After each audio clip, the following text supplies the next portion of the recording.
Jamani, kazi zote tufanye, chochote tufanye, lakini Mungu kazi ya kwanza aliyomwagiza mwanadamu ni kuilima ardhi.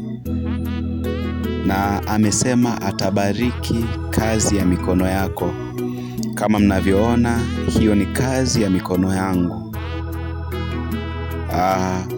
Hiyo ni mihogo, na hilo ni shina moja tu.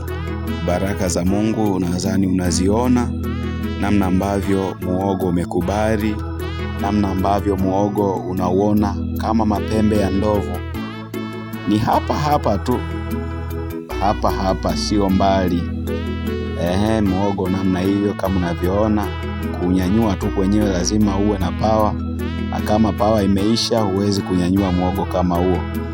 Na mihogo hiyo ni mihogo ambayo sasa ipo kwenye shina moja kama unavyoona. Sio AI, sio edit, ni mihogo kama unavyoona. Ngoja ninue hapo kidogo uone, nadhani unaona. Na hapo nilikuwa nimewahi kuchimba tu nikatoa mihogo kama 6 tena kabla ya kuling'oa.